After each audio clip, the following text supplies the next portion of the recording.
¿Cómo están, hermanos? Que el Señor les bendiga. Por favor, los invitamos a ponerse en pie. Vamos a comenzar.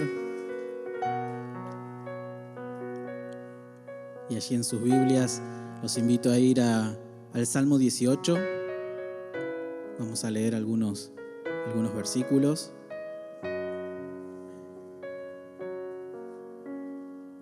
Tiene como título allí Acción de gracias por la victoria. ¿Sí? Tienen todos así, ¿no? Bien. Y a partir del versículo 1 dice: Te amo, oh Jehová, fortaleza mía, Jehová, roca mía y castillo mío, y mi libertador, Dios mío, fortaleza mía, en Él confiaré, mi escudo y la fuerza de mi salvación, mi alto refugio. Invocaré a Jehová, quien es digno de ser alabado, y seré salvo de mis enemigos. Me rodearon ligaduras de muerte, y torrentes de perversidad me atemorizaron. Ligaduras del Seol me rodearon, me tendieron lazos de muerte.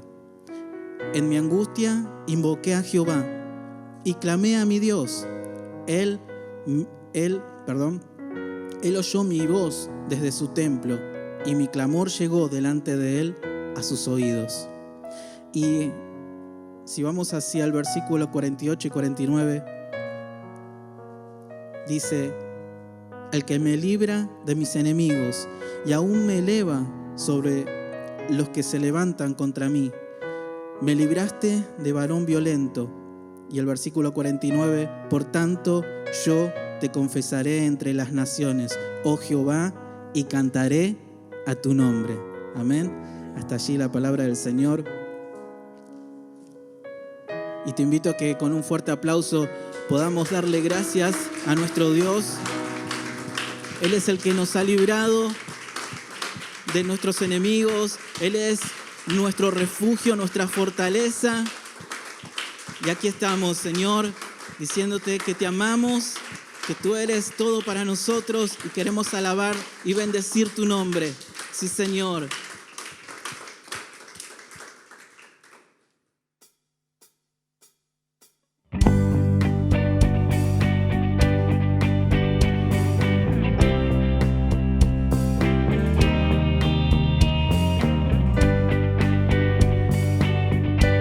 Allí donde estás puedas expresar al Señor esa gratitud, diciéndole: con el paso de los días me doy cuenta que es inútil vivir por mis fuerzas sin escuchar tus melodías. Quiero vivir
con el paso de los días me doy cuenta que es inútil vivir por mis fuerzas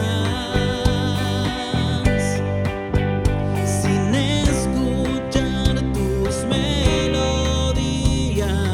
Decirle: quiero vivir para adorarte, quiero vivir para agradarte.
decirle: quiero vivir para adorarte, quiero vivir para agradarte. Dependo de ti, hoy más que nunca dependo de ti, dependo de ti, hoy y cada día dependo de ti, y eso me da paz. Dependo de ti y de nadie más. Dependo de ti, dependo de ti, hoy y cada día dependo de ti, y eso me da paz. Dependo de ti y de nadie más. Dependo de ti, dependo de ti, hoy y cada día dependo de ti, y eso me da paz. Dependo de ti y de nadie más. Dependo de ti, hoy más que nunca dependo de ti, hoy más que nunca dependo de ti, hoy más que nunca dependo de ti.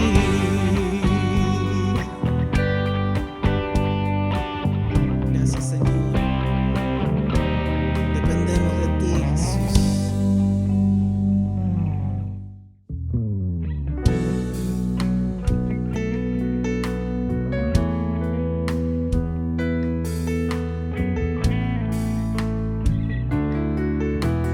¿Quién es aquel que un ángel anunció su nacimiento? ¿Quién es aquel que multitudes van en pos de él? Sana a los enfermos, liberta a los cautivos y venda el corazón. ¿Quién es aquel que su voz es como estruendo de aguas? ¿Quién es aquel que camina sobre el bravo mar? Perdona los pecados, da una nueva vida y dice ser la verdad. Es Jesús,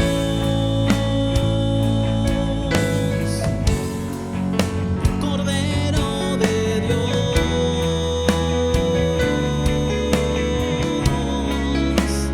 Rey de los cielos, dejó su gloria para rescatarnos.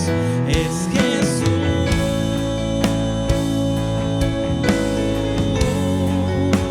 soberano Dios.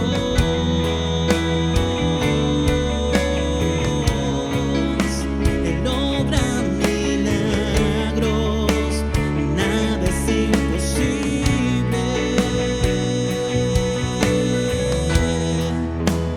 para nuestro Rey. ¿Quién es aquel que prometió en breve regresar? ¿Quién es aquel que en lugar nos fue a preparar? Viene en las nubes, en esplendor y gloria, y todo ojo lo verá. Es Jesús,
lleno de gracia y de verdad, por toda la eternidad será tu nombre exaltado,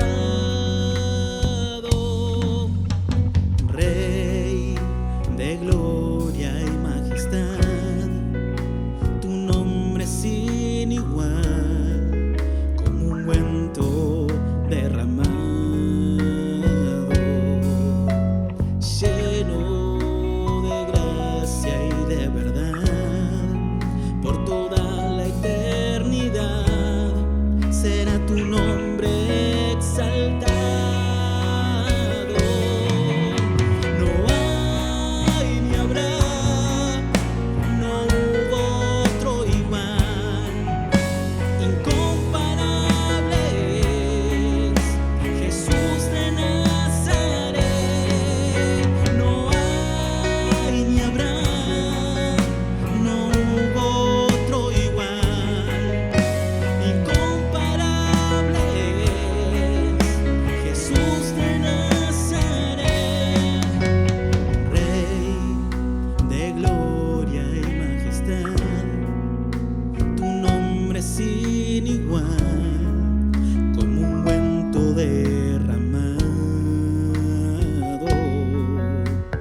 lleno de gracia y de verdad, por toda la eternidad será tu nombre exaltado. Decirle, Rey de gloria y majestad, tu nombre es sin igual, como un ungüento derramado, lleno de gracia y de verdad, por toda la eternidad será tu nombre exaltado. No hay ni habrá, no hubo otro igual, incomparable es Jesús de Nazaret. No hay ni habrá, no hubo otro igual, incomparable es Jesús de Nazaret. No hay ni habrá, no hubo otro igual, incomparable es Jesús de Nazaret.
Jesús de Nazaret,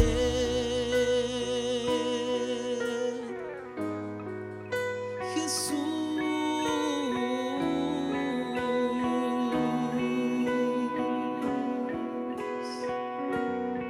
hay nadie como tú, Jesús, Rey de gloria. Hermanos, buenas tardes, el Señor les bendiga.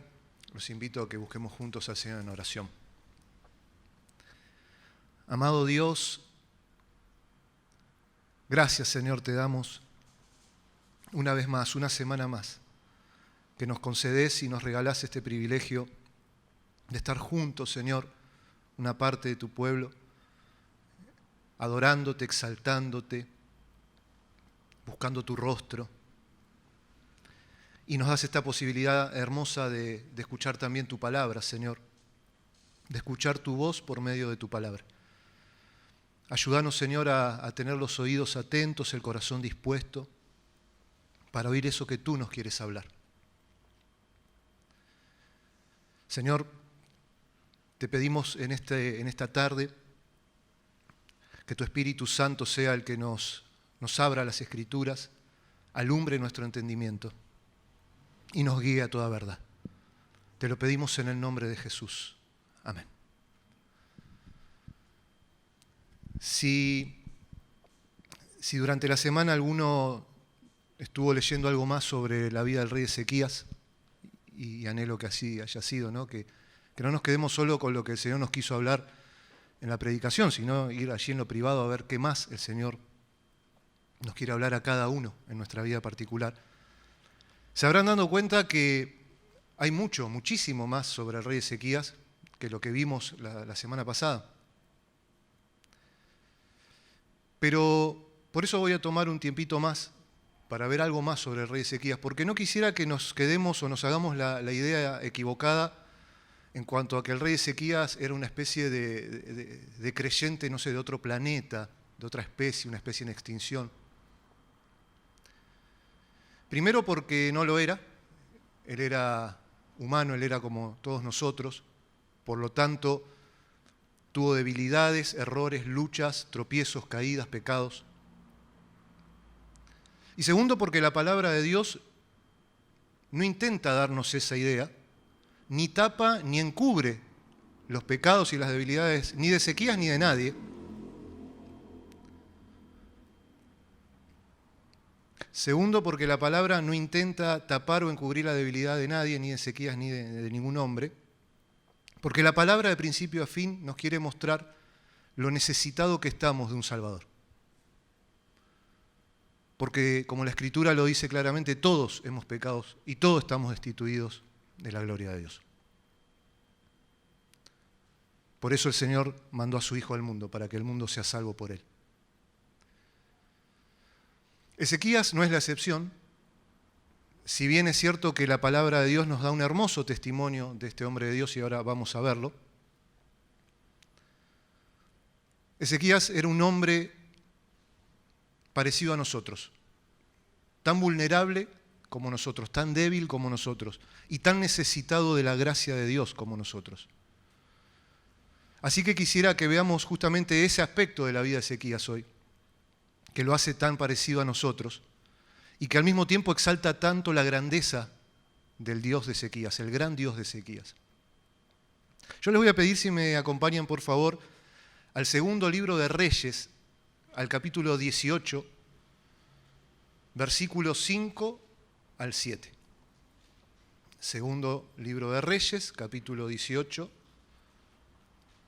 a partir del versículo 5 hasta el 7.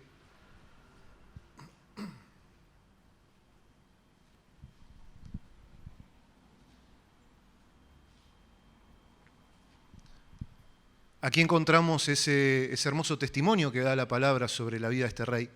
Dice el versículo 5, en Jehová, Dios de Israel, puso su esperanza, ni después ni antes de él hubo otro como él entre todos los reyes de Judá, porque siguió a Jehová y no se apartó de él, sino que guardó los mandamientos que Jehová prescribió a Moisés.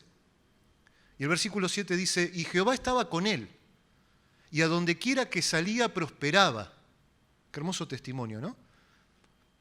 Y dice al final del versículo 7, él se rebeló contra el rey de Asiria y no le sirvió. Más allá de ese testimonio que da sobre la vida de Ezequías, el versículo 7 nos habla hacia el final, nos da un dato que nosotros tal vez solo lo leemos y lo pasamos por alto, pero es importante en cuanto a los sucesos que tuvo lugar en la vida o durante el reinado de Ezequías. Y nos habla de esta rebelión, una rebelión contra los asirios. Una rebelión que posiblemente ocurrió dentro de los primeros 4 o 5 años del reinado de Ezequías, que el que recuerda reinó 29 años, lo vimos la semana pasada. Y quiero hacer una aclaración que es importante porque tenemos que entender que los libros de Reyes, de Crónicas, si bien nos brindan un relato cronológico de la sucesión de reyes que reinaron tanto en Israel como en Judá, es decir, el orden en el que fueron reinando los distintos reyes, cuando el autor nos habla de el reinado en específico de esa persona, no siempre sigue esa cronología, no nos cuenta los datos, el primer año hizo esto, el segundo año hizo esto, el tercer año, como nos gusta a nosotros, ¿no? Porque a nosotros nos gusta que sea todo primero, segundo, tercero, pero no es así, el relato bíblico no siempre es así. Sino que cada autor pone el énfasis en aquel aspecto del reinado de la persona, en el caso de Ezequías, que es útil para los fines didácticos por los cuales se está escribiendo. Más allá de estar escribiendo inspirado por el Espíritu Santo, está escribiendo con un fin, una finalidad. Como ocurre con los evangelios, ¿no? Los autores divinamente inspirados no siguen necesariamente la regla narrativa que aprendimos en la primaria de inicio, nudo y desenlace, ¿no? Ellos pueden iniciar con el nudo, seguir con el desenlace y terminar con el inicio. Y nosotros terminamos hecho un nudo, no entendemos qué pasó, pero es así. Y esto nos obliga a escudriñar las Escrituras para tratar de poner un poco en un orden cronológico, dentro de lo que se puede, porque no siempre se puede del todo, los eventos. Entonces, al parecer, por lo que vemos aquí en este versículo 7, a medida que Dios fue prosperando a Ezequías y a su reino, estos fueron tomando valor, ¿no? Valor como para rebelarse contra los asirios. Asirios que el papá de Ezequías, los que recuerdan, Acaz, los había invitado a empezar a hacer sus incursiones cuando le pidió ayuda a ese rey asirio y le llevó dinero para que lo ayude contra los del norte y contra los de Damasco. Y el rey de Asiria, Tiglat-Pileser, aceptó ese donativo, lo tomó como un donativo y después le impuso además un tributo pesado a Judá. Pero pasaron los años, Acaz murió y el que reina ahora es Ezequías, y tal vez aprovechando un poco que los asirios habían cambiado de rey, ¿no? Porque también se murió Tiglat-Pileser, y estaban tratando de apagar focos de rebelión por todo su vasto imperio, también aprovechando quizás ese avivamiento o alentados por ese avivamiento espiritual que vimos la semana pasada que al comienzo del reinado de Ezequías llevó adelante, un avivamiento religioso, espiritual. Y también por lo que podemos ver, tratando de armar un poco el rompecabezas, no vamos a leerlo, ¿no? Pero en el libro de Isaías vamos a darnos cuenta que al comienzo del reinado de Ezequías tuvo cierta alianza con los egipcios contra los asirios. Entonces quizás teniendo todo esto, alentado por todo esto, Ezequías y el pueblo se rebelan contra los asirios y la forma de rebelarte era no te pago más tributo. Claro, a los asirios esto no les gustaba nada y por unos 10 años aproximadamente militarmente no le pudieron hacer nada o nada demasiado severo porque estaban en 20.000 luchas enredados por todos lados. Cada vez que cambiaba un rey en Asiria, todos se querían sacar el yugo de los asirios de encima, ¿no? Que por 200 años fueron imperio. Ahora, a medida que Judá no tributaba y a medida que Judá no era agredido militarmente por los asirios, iban prosperando más todavía, se iban enriqueciendo mucho más. Aumentaba el oro, aumentaba la plata. De hecho, Ezequías es el que mandó a recubrir de oro las puertas del templo, los quiciales del templo. Algo que con los tributos asirios no lo podían hacer, ¿no? Pero como todo tiene su tiempo debajo del sol, nos dice la Biblia, un tiempo en el que los asirios ordenaron un poco lo suyo y dijeron, bueno, vamos a buscar los tributos de los de Judá que hace mucho no nos pagan.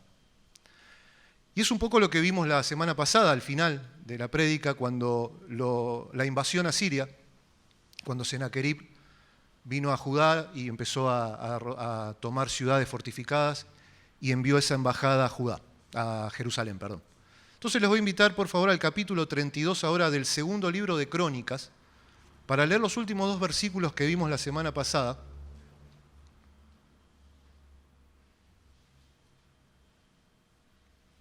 Esto es capítulo 32, versículos 20 y 21 del segundo libro de Crónicas.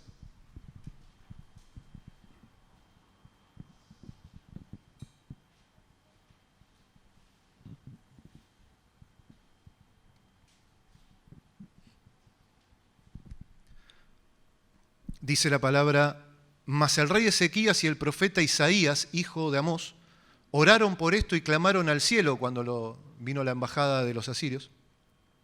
Y el 21 dice: y Jehová envió un ángel, el cual destruyó a todo valiente y esforzado y a los jefes y capitanes en el campamento del rey de Asiria.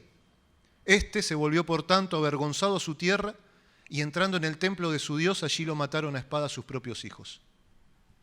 Ahora, entre la acción de este ángel de Jehová y la muerte de Sennacherib pasaron casi 20 años, ¿no? Nosotros lo leemos así, nos parece que pasó todo en una semana. No, la palabra se cumplió cabalmente como Dios le había hablado por medio de Isaías y en el tiempo que Dios había determinado, casi 20 años después de lo que el ángel hizo. Ahora, yo les decía que los otros relatos de estos hechos nos daban una cifra, ¿no?, de lo que pasó esa noche en el campamento de los asirios, cuando el ángel en una noche mató a 185.000 soldados del ejército asirio. Una tremenda manifestación del poder de Dios, que al mismo tiempo nos plantea un desafío a los creyentes a través de Ezequías. La semana pasada decíamos, Ezequías nos desafía a confiar en Dios a pesar de las circunstancias adversas y demás, pero hoy quiero que veamos esto, ¿no? También la vida de Ezequías nos desafía a volver a creer en el gran Dios de las Escrituras, en el gran Dios de Ezequías. Un Dios que en una noche envió un ángel, que en una sola noche mató a 185.000 enemigos. Y si bien los cristianos creemos que Dios es todopoderoso, ¿no? Nosotros decimos que Dios es omnipotente, que todo lo puede. Teológicamente quizás tenemos la postura correcta, pero en la experiencia tal vez no nos pasa lo mismo. Muchas veces como creyentes nos encontramos luchando con pasajes bíblicos donde el poder de Dios, ese Dios omnipotente se revela de una manera maravillosa, como aquí, como lo que vemos que ocurrió con los asirios, y tratamos de darle una explicación lógica, natural, racional, científica a lo que pasó. Parece que el cristiano se está ayornando un poco a esta era escéptica en la que vivimos, que trata de encontrar a toda una explicación natural a lo sobrenatural. Y el cristiano hace lo mismo, ¿no? Quiere encontrarle una explicación natural a lo sobrenatural de Dios. Tratando de hacer encajar a Dios dentro de nuestro entendimiento, dentro de nuestra lógica, dentro de nuestra expectativa, dentro de nuestra teología. Pensamos que si de alguna manera puedo dar una respuesta científica y políticamente correcta a esos actos milagrosos y poderosos de Dios, voy a sacar del medio un estorbo para que otros puedan creer. Voy a sacar del medio aquellas cosas que el incrédulo ve como locura. Y que a veces el cristiano también las toma igual. Si yo puedo dar una explicación natural o científica del diluvio universal y de la manera en la que Dios salvó a 8 personas y a los animales con los cuales luego repobló la tierra en un arca, el incrédulo va a ser más fácil que pueda creer en el Dios de las Escrituras. Si puedo explicar científicamente o naturalmente, y por natural digo una explicación de las cosas desde que los eventos siempre ocurren dentro de las leyes físicas, ¿no? ¿Cómo fue que Dios secó el mar para que millones de esclavos recién liberados de Egipto lo crucen y en ese mismo mar mató al ejército de Faraón y sus carros, va a ser más fácil creer en Dios. Leemos sobre la conquista de la tierra prometida, cómo Josué introduce al pueblo, cruzan el río Jordán en seco. Dios los llama a rodear las murallas de Jericó por 7 días, al séptimo día 7 veces, y después de dar 7 vueltas, los sacerdotes tocar las trompetas, el pueblo gritar, y las murallas se derrumban, y el pueblo toma la primera ciudad fortificada de la tierra prometida, después de 40 años de estar vagando en el desierto. Y tratamos de encontrarle una explicación lógica a esto. Y esto no lo hace solamente el incrédulo, lo hacen hasta los comentarios bíblicos. No, es que en la época de la conquista hubo un terremoto y ese terremoto hizo que las orillas del Jordán se desmoronen, se hizo un dique natural que evitó que el agua baje y ese mismo terremoto debilitó las murallas de Jericó. Murallas, dicho de paso, que tenían 6 metros de alto, 3 metros de espesor y había 2 murallas separadas por 2 metros de distancia cada una. Y cuando tocaron las trompetas y la vibración y el grito hizo que se caigan, tenés que tener más fe para creer eso que creer que Dios, el gran Dios de las Escrituras lo hizo. Y con esto no digo que Dios no pueda usar o valerse de medios naturales en ocasiones para llevar adelante cosas sobrenaturales, como el granizo, como el terremoto, como el fuego. Lo que digo es que no hay manera de encontrarle a cada acto poderoso de Dios y cada acto sobrenatural de Dios una explicación de este tipo. No solo que no es posible, sino que Dios no nos llama a hacer eso. Dios nos llama a creer en Él, en el gran Dios de la Biblia, en el gran Dios de las Escrituras. En ese Dios que envió su ángel y en una noche mató a 185.000 soldados en el campamento asirio. Claro, los historiadores seculares, ¿no?, como Herodoto, haciendo eco de una tradición egipcia, dicen que lo que pasó en realidad esa noche fue una invasión de ratones del campo que comieron las cuerdas de los arcos y las flechas y bueno, el equipo militar del momento y además contagiaron con una peste tipo bubónica al ejército y murieron. Y uno dice, bueno, es que Herodoto no conoce al Dios de las Escrituras, no, pero te lees un comentario bíblico y te dice algo así como, y no estoy diciendo que no sean creyentes o que los comentarios bíblicos no sean de hombres de Dios. Digo que está este espíritu escéptico detrás muchas veces de querer encontrar una explicación lógica a lo que no le vamos a encontrar una explicación lógica fuera de Dios. Es Dios, el Dios omnipotente, el Dios todopoderoso, el Dios que todo lo puede. En cuanto al agente secundario empleado en la destrucción del ejército asirio, es más probable que se efectuara por un viento cálido del sur, el Simún, viento envenenado como se lo conoce, tal como hasta hoy envuelve y destruye caravanas enteras. ¿No será más probable que fue como dice la Biblia? Que por todos lados dice, envió Dios su ángel. ¿Por qué nos cuesta tanto creer en el gran Dios de las Escrituras? Que Dios es Dios. Y que entre otros atributos maravillosos e incomunicables de Dios, es todopoderoso, es omnipotente. Bueno, es que va contra mi lógica, va contra las leyes naturales, va contra la tendencia escéptica que quiero encontrarle a toda una explicación científica, va contra mi preferencia de tener un Dios predecible, limitado, comprensible, manejable, un Dios para la cartera de la dama, para el bolsillo del caballero. Pero ese no es el Dios de las Escrituras. Un Dios políticamente correcto, científicamente explicable.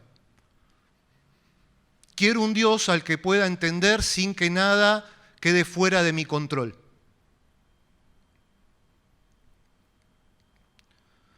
Dios no nos llama a entender todas las cosas, sencillamente porque no somos Dios. Y como dice el Salmo 100 en el versículo 3, reconoced que Jehová es Dios. Él nos hizo a nosotros y no nosotros a nosotros mismos. Pueblo suyo somos y ovejas de su prado. Reconoced que Jehová es Dios.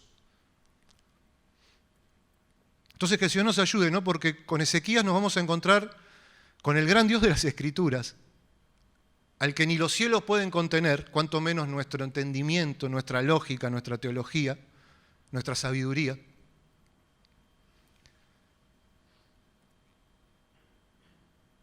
Y nos vamos a encontrar quizás en esta situación. queriendo encontrar una explicación lógica a lo que vamos a ir leyendo. ¿Para qué quiero un Dios predecible y limitado a mi entendimiento si existe el Dios vivo y verdadero, el Todopoderoso? El Dios de las Escrituras que no está limitado ni atado, ni impedido por nada de todo lo que Él creó y Él sostiene.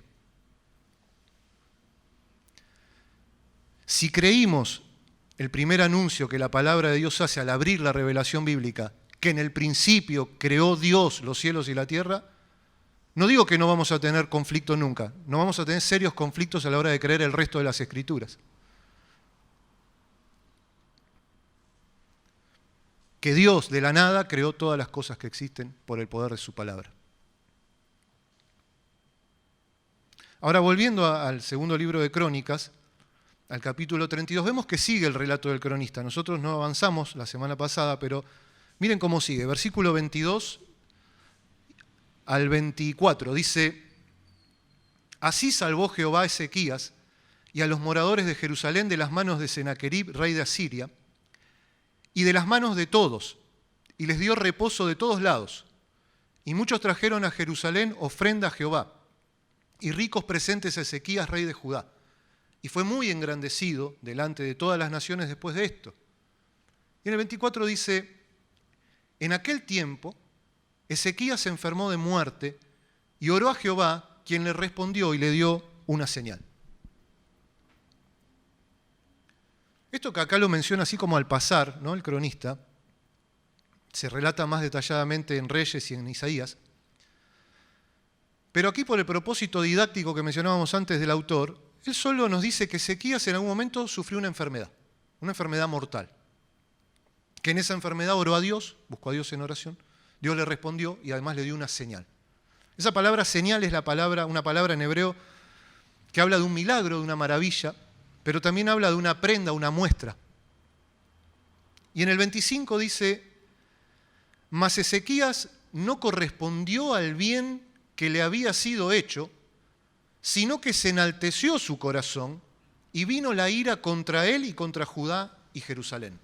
Ezequías no tuvo la actitud correcta hacia Dios, la respuesta correcta hacia Dios, sino que su corazón en un momento se enalteció. ¿Se acuerdan que lo veíamos, que esa palabra en la vida de Usías significa remontarse, encumbrarse, ensoberbecerse? Usías era el bisabuelo de Ezequías.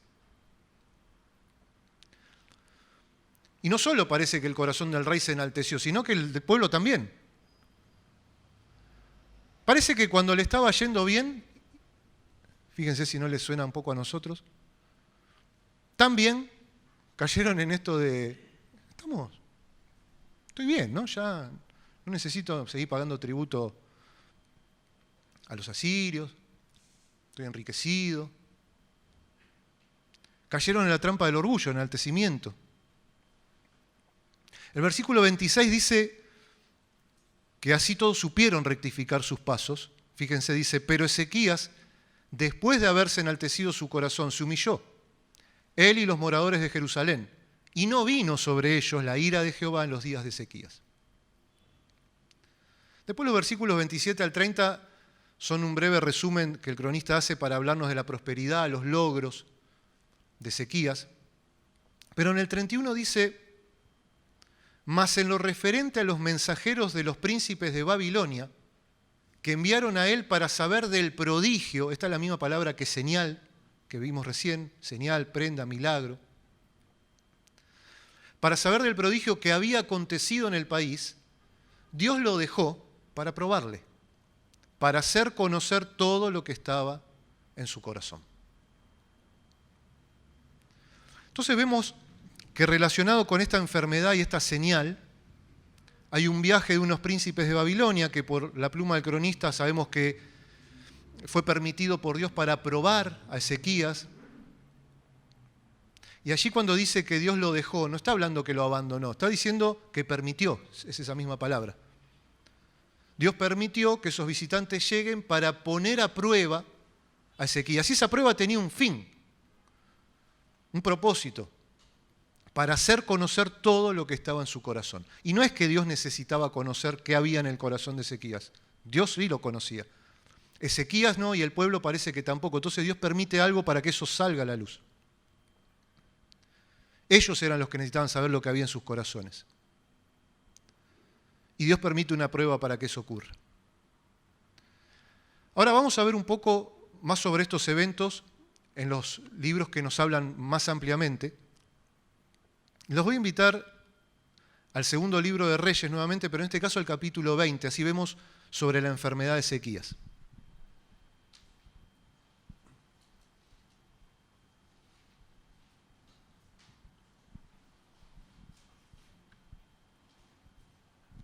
Segundo libro de Reyes, capítulo 20, versículo 1.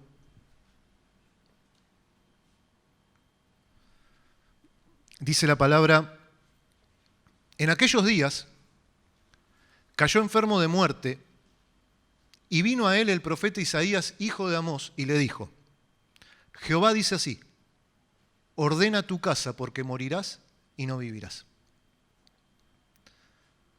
No sabemos de qué se trató la enfermedad, no sabemos cuánto tiempo llevaba enfermo, pero sabemos que en ese tiempo vino Isaías, el profeta, lo visita al rey y de parte de Dios le dice esto, ¿no? Ordena tu casa, poné tu casa en orden. Y la casa de Ezequías era la casa real de Judá, la dinastía de David, de la cual Dios había prometido levantar el Mesías. Le dice que ordene su casa porque va a morir. Y por si no le queda claro, le dice: no vivirás. ¿Morirás? No vivirás. Vas a morirte. Como para que no lo tome poéticamente. Quizás el llamado a poner la casa en orden de Ezequías, muchos piensan que está relacionado con el sucesor al trono. Porque piensan que para este momento Ezequías todavía no tenía hijos varones, al menos que lo sucedan en el trono. Y es posible, ¿no? Porque vamos a ver que después de esto va a vivir 15 años más. Y cuando su hijo Manasés, que estuvimos viendo algo, llega al trono, tenía 12 años cuando empezó a reinar. Así que podemos pensar que al menos Manasés todavía no había nacido. Isaías no le dice cuánto tiempo tiene para ordenar su casa. Lo que le dice es que de esa enfermedad él no va a sanarse, que esa enfermedad iba a ser finalmente para muerte. Y el versículo 2 dice la reacción de Ezequías. Entonces él volvió su rostro a la pared y oró a Jehová y dijo, versículo 3 nos cuenta lo que dijo: te ruego, oh Jehová, te ruego que hagas memoria de que he andado delante de ti en verdad y con íntegro corazón, y que he hecho las cosas que te agradan. Y lloró Ezequías con gran lloro. Ezequías reaccionó como todo hombre, como todo mortal, como toda carne. Pero buscó a Dios en oración. Una oración breve, sincera. Él no escondió su tristeza por la noticia que iba a morir detrás de una espiritualidad, como diciendo, si es la voluntad de Dios. No, oró como un hombre falible, débil, y le pidió a Dios que se acuerde, que traiga a memoria el andar que había tenido delante de Dios. Un andar que él lo describe en 3 maneras. Dice, andar en verdad, ¿sí? Es andar con sinceridad delante de Dios. Andar con íntegro corazón, un corazón no dividido. Andar en las cosas que agradan a Dios, tratando de poner por obra la palabra de Dios, la voluntad de Dios. Ahora, lejos de pretender ganarse algo, algún favor de parte de Dios mostrando su currículum, como algunos pueden llegar a pensar, lo que está haciendo Ezequías es aferrarse al pacto de Dios con David.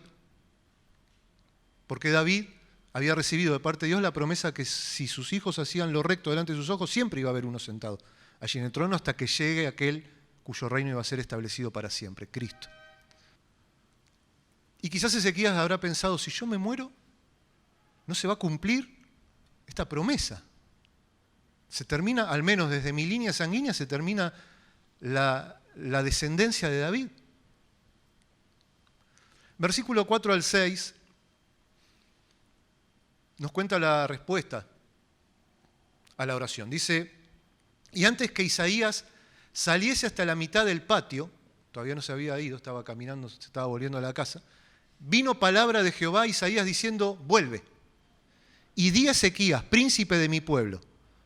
Así dice Jehová, el Dios de David tu padre. Fíjense que Dios también se aferra al pacto. Yo he oído tu oración y he visto tus lágrimas. He aquí que yo te sano. Al tercer día subirás a la casa de Jehová. Versículo 6. Y añadiré a tus días 15 años y te libraré a ti, a esta ciudad, de mano del rey de Asiria, y ampararé esta ciudad por amor a mí mismo y por amor a David, mi siervo. Yo voy a hacer lo que prometí hacer. Qué maravillosa respuesta de Dios, ¿no? Ahora pensaba en Isaías, volviéndose triste, se va a morir Ezequías, el gran rey Ezequías. Pero el gran Dios del rey Ezequías le dice, pará, volvé. Y no lo ves a Isaías tratando de hacer encajar a Dios dentro de su entendimiento, diciendo, pero ¿cómo le voy a decir ahora que lo vas a sanar y que le vas a dar 15 años más de vida si recién le dije, te vas a morir y por la duda no vas a vivir? ¿Entendiste bien, no? Te morís, no vivís. Sí, entendí. Y ahora voy y le digo que lo vas a sanar. Isaías no va a tratar de explicarle al rey las acciones de Dios. No le va a decir algo, bueno, mira, en realidad esto lo tendrías que tomar como algo, una figura poética que Dios quiso decirte, que pongas tu casa en orden, porque en definitiva, ¿quién no va a morir? Todos vamos a morir. Yo no te dije cuánto tiempo tenías para ordenar tu casa. ¿Entendés que ahora son 15 años? No. Él no es como Jonás luchando con el poder y la soberanía de Dios que puede decir, de aquí a 40 días Nínive va a ser destruida. Y que por la reacción de los ninivitas y del rey y de todos, que hasta los animales lo pusieron a ayunar, le extendió su misericordia 150 años más. ¿Por qué lo hizo? Porque Él es Dios. ¿Qué? ¿Y Nínive no iba a ser destruida de día a 40 días? Sí. ¿Qué? ¿Y Ezequías no se iba a morir? Sí. Isaías sabe que Él es Dios. Él nos hizo a nosotros y no nosotros a nosotros mismos. Y anuncia lo que Dios le manda a decir. Fíjese que le dice, Dios oyó tu oración y vio tus lágrimas. Y además le anuncia cosas que Ezequías al parecer no mencionó, o al menos aquí no dice que lo haya mencionado en la oración, pero que evidentemente estaban en el corazón del rey y que Dios conocía. Aquí vemos a aquel que es poderoso para hacer todas las cosas mucho más abundantemente de lo que pedimos o entendemos. Dios lo va a sanar. Y aquí sí pone un tiempo. En 3 días vas a subir a la casa de Jehová, vas a subir al templo. No vas a descender al sepulcro, vas a subir al templo a adorar a Dios. Le va a dar Dios 15 años más de vida. Y además los va a librar a él y a su pueblo del poder de Asiria, probablemente lo que se cumplió con la invasión de Sennacherib y el ángel y los 185.000 del campamento asirio que murieron en una noche, más adelante. Ahora acá podemos entrar en esto, ¿no? ¿Por qué en 3 días? ¿Que no podía hacerlo en 2? ¿No podía hacerlo en el instante? ¿No podía hacerlo en un mes? Podía hacerlo como quería.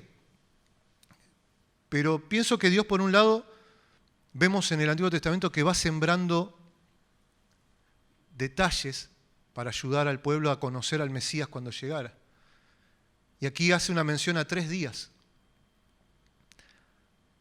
Aquel que sí iba a gustar la muerte por nosotros, que sí iba a descender a los sepulcros, pero que al tercer día se iba a levantar de los muertos, suelto los dolores de la muerte, por cuanto era imposible que pudiera retenerlo, porque Él es Dios, el Dios Todopoderoso.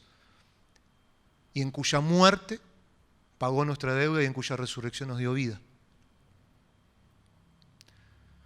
Pero también para mostrarnos que Dios es Dios, y Él hace como quiere.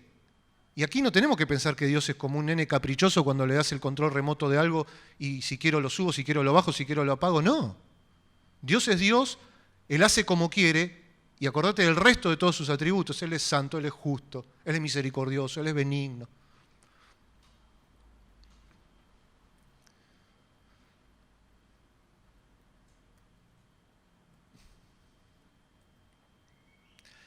Dios nos muestra que Él no es predecible en términos humanos. Que a Él no lo vamos a poder contener dentro de los límites de nuestra lógica o nuestra sabiduría. Que Él es el gran Dios de Ezequías, que Él es el gran Dios de las Escrituras. que Él es el Dios de este rey que ahora conoce la fecha de vencimiento de su envase, de acá a 15 años. No habrá sido fácil esos 15 años. Ahora, lo maravilloso de todo esto es que Dios va a hacer todo esto que le ha prometido a Ezequías por amor a mí mismo y por amor a David mi siervo, le dice. No por las obras de Ezequías, que de hecho no eran tan íntegras como él pensaba, pero él todavía no lo sabía, y que Dios se lo va a manifestar un poco más adelante. Dios respondió por su amor, Dios respondió por su gracia, Dios respondió por su gesed.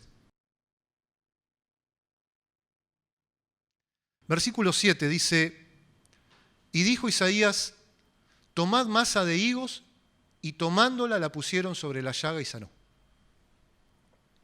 Algunos piensan que al mencionar una llaga podría ser de lepra, no se sabe. Isaías le dice a los que asistían al rey en la enfermedad que tomen una masa de higos, que era una medicina natural de su tiempo, una masa de higos prensados, que se usaba para infecciones en la piel y demás, y que lo coloquen sobre la llaga, y lo hicieron así, sanó. ¿Por qué lo hizo así? ¿Acaso tenía necesidad de poner masa de higo en la llaga?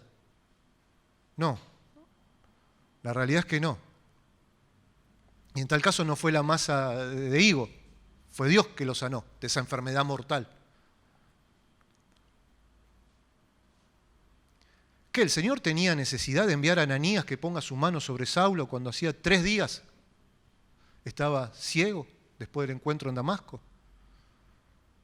¿No podía sanarlo así como lo dejó ciego, sanarlo? Sí. ¿No podía hacerlo sin enviar a nadie? Sí. ¿Y por qué a Ezequías lo sanó y cuando Saulo le dijo que quite de él el aguijón, no vamos a entrar qué era o qué podría llegar a ser el aguijón en la carne, que lo quite de él y rogó 3 veces y Dios le dijo, no, bástate mi gracia, porque mi poder se perfecciona en tu debilidad? Porque Dios es Dios. Aunque eso choque contra esta actitud que todos tenemos de querer encontrarle a todo una explicación. Y fíjense que Ezequías tampoco lo vemos haciendo la típica del creyente confundido, ¿no? O la de Naamán el sirio. Yo no voy a tomar el remedio que me recetó el médico. Yo no voy a hacer el tratamiento médico que me dijo el doctor, porque si Dios me quiere sanar, Él me va a sanar sin medicina, sin... O como decía Naamán, yo pensaba que iba a salir Eliseo, iba a invocar a Dios, alzando su mano, ponía la mano en la llaga. Él es Dios, no nosotros. Él es el gran Dios de las Escrituras. Hagamos nuestra parte. Ahora, en este contexto, el rey Ezequías pide una señal, una prenda, una muestra de que esto que le había dicho Isaías iba a ser así. Fíjense el versículo 8, dice, y Ezequías había dicho a Isaías, ¿qué señal tendré de que Jehová me sanará y que subiré a la casa de Jehová el 3er día? Ezequías pide una señal, a diferencia de su papá. ¿Se acuerdan que Isaías le va enviado por Dios y le dice a Acaz, pide señal, de arriba del cielo o de abajo de la tierra? Y dice, no voy a tentar a Jehová mi Dios. Sí, che, ¿y los altares esto? ¿Y tus hijos que quemaste en el fuego? No, yo no voy a atentar a Jehová pidiendo una señal. Y acá a Ezequías no se le dice que pide una señal, pero él pide. Y es lógico, hace 5 minutos se moría y ahora 5 minutos después va a tener 15 años más de vida. Y encima va a ser librado de los enemigos. Y Dios sabe que hay momentos en nuestra vida, en nuestra fe, que necesitamos algo que aliente nuestra fe. Una señal. Una muestra. Y no digo, cuando andamos pidiendo señales para saber si es voluntad de Dios hacer algo que en las Escrituras claramente no es la voluntad de Dios. Señor, si es tu voluntad que adultere con mi secretaria, que acepte la invitación que le hago a tomar algo después del trabajo. Si ella es así, igual de adúltera como vos, va a aceptar la señal. Y la Escritura dice claramente que esa no es la voluntad de Dios, que Dios aborrece eso. Digo, cuando hay necesidad, y Dios sabe, que Él nos muestre, que nos dé una señal, que Él va a hacer aquello que nos dijo.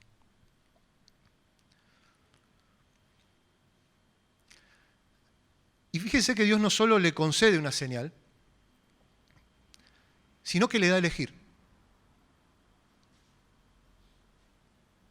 Después léanlo todo, ¿no? Pero le da a elegir entre dos opciones. Le dice que elija. Si quería que la sombra avance en una especie de reloj, se piensa un reloj solar que el padre de Ezequías había construido en el patio del palacio. Si quería que avance la sombra o si quería que la sombra retroceda. Si Ezequías estuviera muy escéptico, hubiese dicho, y voy a pedir que avance, ¿no? Porque así en el futuro voy a poder explicar a todos que lo que ocurre esto es cuando el movimiento de rotación de la Tierra sobre su eje y el movimiento de traslación, la sombra avanza. No, él dice, Dios me dijo que elija y me dio una opción que si me quedo esperando en un momento va a avanzar y una que es imposible que pase porque que la sombra retroceda. Dice que retroceda. Y retrocedió. Fíjense que dice el versículo 11, entonces el profeta Isaías clamó a Jehová e hizo volver la sombra por los grados que había descendido en el reloj de Acaz 10 grados atrás. ¿No se imaginan la cantidad de teorías que encontré para explicar esto, no? Que si la Tierra, que si giró sobre su eje, si giró al revés, que si el Sol, que si no sé qué, que si... Creo que la explicación más lógica es la que vemos acá. Isaías clamó a Jehová y Jehová, Dios, hizo que la sombra retroceda 10 grados. ¿Cómo lo hizo? Con su poder ilimitado, con eso que solo le pertenece a Él, su omnipotencia. Ahora vamos a ver algo sobre la visita de los babilonios que está relacionado, ¿se acuerdan que habían ido a ver la señal? Y lo vamos a ver en Isaías. Isaías, capítulo 39, versículo 1, dice, en aquel tiempo, Merodac Baladán, hijo de Baladán, rey de Babilonia, envió cartas y presentes a Ezequías porque supo que había estado enfermo y que había convalecido. Parece que la enfermedad de Ezequías y la sanidad milagrosa y la señal, en términos de hoy, se viralizó, ¿no? Llegó hasta Babilonia, 1000 kilómetros de distancia. Y uno dice, y como un día de viaje, no, en ese tiempo podías avanzar como mucho 30 kilómetros por día. Llega a Babilonia, que en ese momento no era una potencia mundial, como lo fue después, sino que era un reino más bajo la bota de los asirios. Y este rey, que nombran aquí, Merodac Baladán, rey de Babilonia, era todo un revolucionario de su tiempo, ¿no? Él estaba permanentemente oponiéndose a los asirios, buscando alianzas con otros reinos para luchar contra los asirios. Le hizo la vida imposible, era una piedra en el zapato de los reyes de Asiria. Y tuvo 2 reinados. El primero fue desde el año 722 a.C. hasta el año 710. Y piense que en el año 722, cuando empezó a reinar este Merodac Baladán, los asirios habían destruido el norte, habían destruido Samaria. Y después tuvo un reinado de solamente un año, en el año 703 a.C. Por lo tanto, la visita de estos babilonios, la enfermedad de Ezequías, tuvo lugar en alguno de estos periodos, ¿no? Algunos dicen, no, fue en el año 703, ya que 2 años después, en el 701, Sennacherib subió, invadió Judá y pasó lo que leímos con los 185.000 asirios. Es posible y dan sus argumentos que son válidos. Y otros dicen, no, es posible que esto haya sido en el año 711 más o menos, sí, unos 10 años antes de la invasión de Sennacherib, y también es probable y hay argumentos sólidos. Ustedes elijan la que más les guste, porque en realidad lo importante es lo que pasó, ¿no? Lo que ocurrió. Y no perdamos de vista esto, que esta visita Dios la permitió para probar a Ezequías y para mostrar, sacar a la luz algo que había en su corazón que no era agradable ante los ojos de Dios. Algo de lo cual el pueblo también participaba. Dice el versículo 2, y se regocijó con ellos y les mostró la casa de su tesoro, plata y oro, especias, ungüentos preciosos, toda su casa de armas y todo lo que se hallaba en sus tesoros.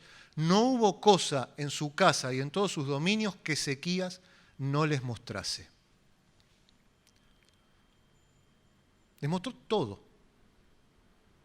¿Qué tiene de malo, no? Lo que Ezequías haya mostrado todo. O quizás la pregunta es, ¿por qué les mostró todo a estos posibles aliados contra Siria? A Siria, que ya se la tenía jurada Ezequías. ¿Por qué le mostró sus tesoros, su arma, su poder económico y su poder bélico? Bueno, posiblemente porque lo que había en el corazón de Ezequías y del pueblo desde hacía tiempo era una confianza vana en el poder económico y militar de la nación, de su reino. En esa nación que había prosperado y se había enriquecido mucho desde que estaba Ezequías en el trono. Una prosperidad que nada tenía que ver con sus capacidades. Y posiblemente habían empezado a confiar en eso y no en Dios. Piensen que cuando Dios, el otro día me acordaba, cuando Dios lo manda a Josué a pelear contra una coalición de reinos del norte, cuando estaban conquistando la tierra prometida, esa coalición tenía miles de caballos, carros, y Dios le dice, los entrego en tu mano hoy, en una noche. Ni voy a entrar en luna detente en Ascalón, ¿no? Se detuvo la luna, fue el sol, bueno, no, fue Dios. Y le dice, y vas a destruir esos carros. No le dice, agarrate esos carros para seguir peleando. Y uno dice, pero lo más lógico es que me agarre los carros de guerra, era como agarrarte un tanque de guerra. No, porque la confianza del pueblo no tenía que estar jamás, ni en su ejército, ni en sus armas, ni en sus carros, ni en sus caballos, en Dios, en el gran Dios de las Escrituras. Y parece que acá estaba el problema con Ezequías y el pueblo, ¿no? Ellos habían empezado a descansar, dejaron de descansar en Dios y empezaron a descansar en lo fuerte y los ricos que se habían vuelto. Tan fuertes y tan ricos que, como ya vimos, estamos como para rebelarnos contra los asirios. Che, pero mirá que destruyeron el norte, ¿eh? Vamos a rebelarnos. Y no hay nada en los relatos bíblicos que nos haga o nos permita pensar que esa rebelión contra Siria fue guiada por Dios. Sino que parece que el rey y el pueblo hicieron una lectura equivocada de su prosperidad, de su fortaleza, con la cual Dios los había bendecido, y pensaron, bueno, vamos a hacer esto.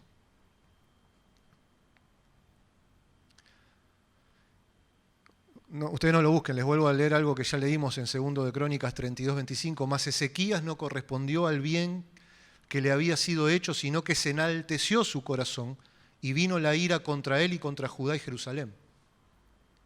Es probable que ese enaltecimiento del que habla no sea referente a los babilonios que lo están visitando ahora, sino a la rebelión contra Siria, que en un sentido iba a traer la ira de Dios cuando los asirios lo invadan unos años más tarde. Pero antes que llegue esto de los asirios, yo sé que quizás estamos medio ya perdidos si fuimos, vinimos, pero todavía no pasó lo de Senaquerib, y Dios manda a estos babilonios antes para mostrarle al pueblo lo que había en su corazón y que tenían que abandonar si no querían ser destruidos. Algo que estaba oculto en sus corazones y Dios conocía. Y por medio de esta prueba va a salir a luz. A mí me llama la atención que cuando Senaquerib finalmente invade, unos años más tarde, a Judá, Ezequías trata de detener al principio esta masacre. Él sabía que esto iba a ser una masacre, ¿no? Que terminaban como los del norte, que ya estaban extintos hace años. Entonces él envía mensajeros a Siria, al rey de Asiria, que estaba en una ciudad cercana a Jerusalén, asediándola, y le dice, no lo busquen, les voy a leer 2 de Reyes 18:14. Entonces Ezequías, rey de Judá, envió a decir al rey de Asiria que estaba en Laquis, yo he pecado.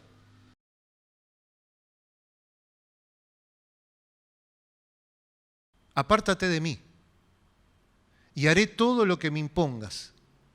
Y el rey de Asiria impuso a Ezequías, rey de Judá, 300 talentos de plata y 30 talentos de oro, para lo cual Ezequías desmanteló esas puertas que había bañado en oro y sacó los tesoros del templo, de la casa real y se los dio. Y el rey Senaquerib hizo lo que le había hecho al padre de él antes, ¿no? Me agarro el tesoro y encima vuelvo y te voy a invadir igual. Después Dios los libertó, obviamente. Pero me llamó la atención esto, ¿no? Que cuando él manda esta embajada al rey de Asiria, él le dice, yo he pecado. Para ese momento ya había pasado el avivamiento, la prosperidad, la enfermedad, la sanidad, la señal, los babilonios. Y Ezequías mira para atrás y entiende que su rebelión contra Asiria fue pecado. Porque él no dice, pequé contra ti. No, es pecado, pecamos contra Dios. Él reconoce que esa rebelión contra Asiria temprano en su reinado fue rebelión que brotó de un corazón que estaba confiando en las cosas materiales, en el poder económico, en el poder militar que ellos estaban teniendo por la misericordia de Dios. Y unos años más adelante el Señor le manda a estos babilonios y le dice, quiero que veas lo que hay en tu corazón. ¿Qué le mostraste? Todo lo que había en mi casa. El oro, la casa de armas. Le mostraste todo lo que estabas confiando.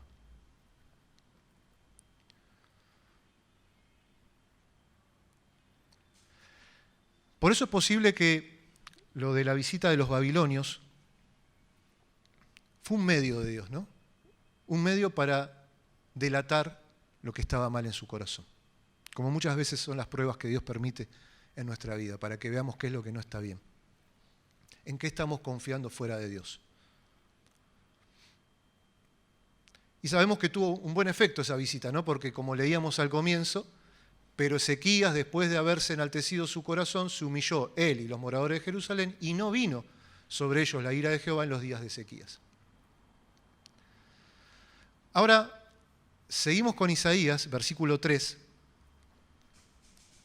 porque dice, entonces el profeta Isaías vino al rey Ezequías y le dijo, ¿qué dicen estos hombres? ¿Y de dónde han venido a ti? Y Ezequías respondió, de tierra muy lejana han venido a mí, de Babilonia. Versículo 4. Dijo entonces, ¿qué han visto en tu casa? Y dijo Ezequías, todo lo que hay en mi casa han visto, y ninguna cosa hay en mis tesoros que no les haya mostrado. Versículo 5 dice, entonces dijo Isaías a Ezequías, oye palabra de Jehová de los ejércitos. Y a partir del versículo 6 dice, he aquí vienen días en que será llevado a Babilonia todo lo que hay en tu casa y lo que tus padres han atesorado hasta hoy. Ninguna cosa quedará, dice Jehová. De tus hijos que saldrán de ti y que habrás engendrado, fíjense que parece que hasta acá no había engendrado hijos, tomarán y serán eunucos en el palacio del rey de Babilonia.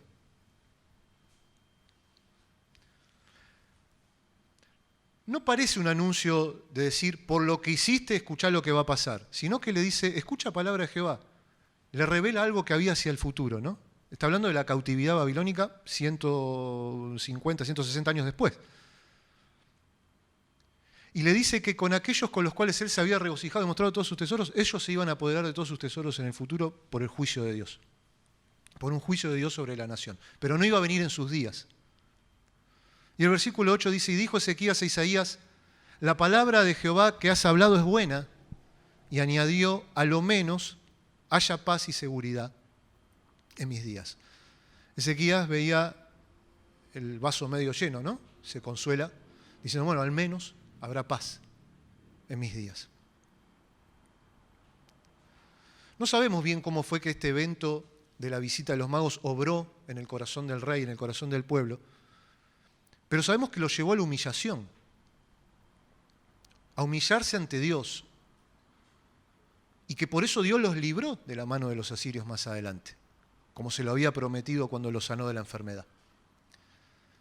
Y sabemos que esto fue así porque, como lo veíamos la semana pasada, cuando finalmente llegó Senaquerib y estaba destruyendo todo alrededor de Jerusalén y mandó a esta comitiva con el ejército a decirle que se entreguen, que dejen de confiar en Dios, vemos a un Ezequías animando, arengando a sus hombres, diciéndoles, no lo busquen, les voy a recordar 2 Crónicas 32, 7 y 8, esforzaos y animaos, no temáis, ni tengáis miedo del rey de Asiria, ni de toda la multitud que con él viene, porque más hay con nosotros que con él.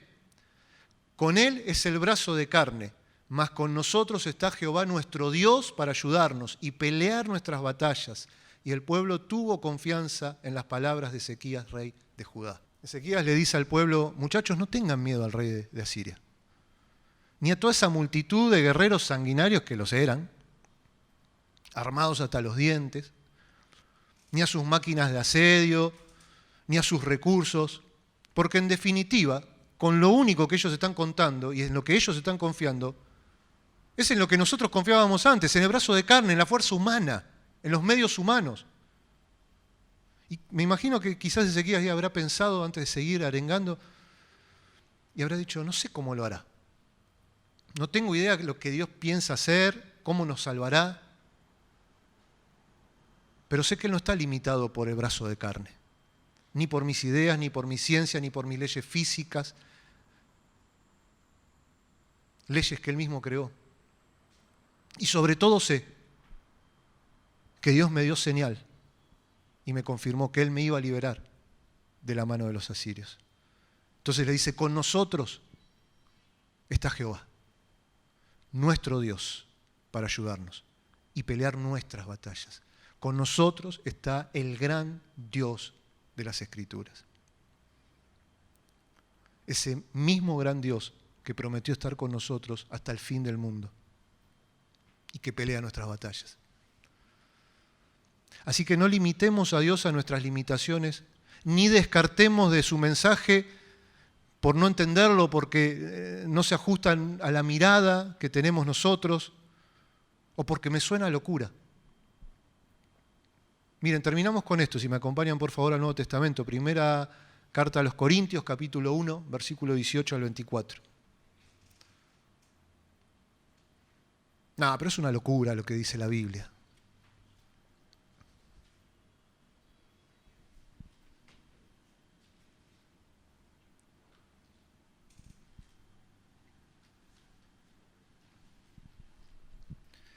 Primera Corintios, capítulo 1, versículo 18 al 24 dice: porque la palabra de la cruz es locura a los que se pierden, pero a los que se salvan, esto es a nosotros, es poder de Dios. No le quites el poder a Dios, al Dios de las Escrituras, porque te puede sonar locura. Claro que es locura que en su Hijo nos salvó, que el que murió en el madero nos salvó, nos dio vida eterna. Claro que es locura. Pues está escrito, dice el versículo 19, destruiré la sabiduría de los sabios y desecharé el entendimiento de los entendidos. ¿Dónde está el sabio? ¿Dónde está el escriba? ¿Dónde está el disputador de este siglo? ¿No ha enloquecido Dios la sabiduría del mundo? Pues ya que en la sabiduría de Dios el mundo no conoció a Dios mediante la sabiduría, agradó a Dios salvar a los creyentes por la locura de la predicación. Porque los judíos piden señales y los griegos buscan sabiduría, pero nosotros predicamos a Cristo crucificado. Para los judíos ciertamente tropezadero y para los gentiles locura. Mas para los llamados así judíos como griegos, Cristo, poder de Dios. Cristo, poder de Dios y sabiduría de Dios. Si estamos luchando con este escepticismo, si a Dios le queremos encontrar una explicación, si lo quiero meter a Dios en el cubito de mi cerebrito, desistamos de esa idea. Pensaba en esa historia del nene que hace un pozo en la playa y va con el baldecito y cargaba agua y la tiraba en el pozo, iba y venía. Y el padre lo miraba como todo padre en la playa, pero pasó una hora y dice: ¿qué está haciendo? Se acercó: ¿qué haces, hijo? No, estoy vaciando el mar y lo estoy metiendo en ese pozo. Bueno, así queremos hacer a veces con Dios. Queremos sacarlo queremos sacarle su poder y meterlo en nuestra mente, en nuestra comprensión.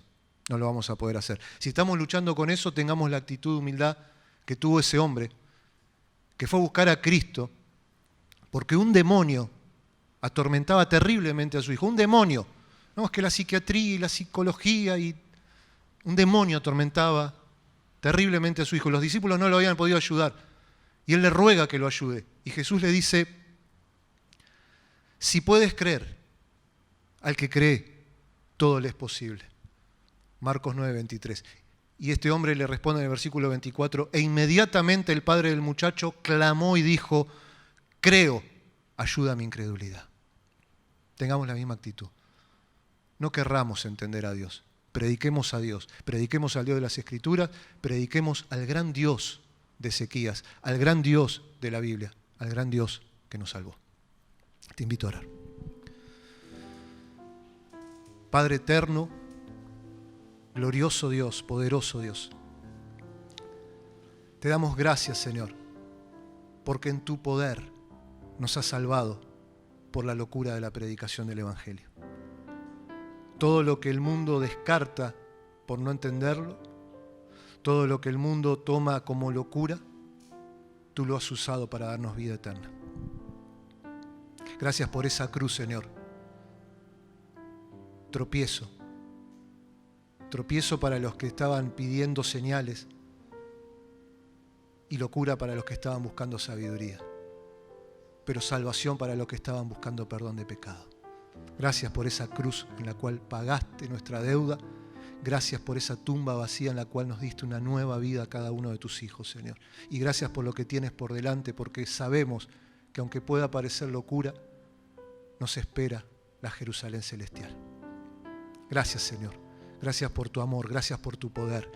Ayúdanos, Señor, a creer en el gran Dios de las Escrituras, a creer en ti. Gracias por ese amor que cada día manifiesta sobre nuestra vida. Gracias, Señor, por hacer sobre nosotros y con nosotros lo que no merecemos, pero lo que en tu amor y misericordia estás dispuesto a hacer por quien tú eres, por amor a ti mismo. Te amamos, te bendecimos, la gloria y la honra te la damos a ti, en el nombre de Jesús. Amén. Señor les bendiga, hermanos.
Oportuno socorro.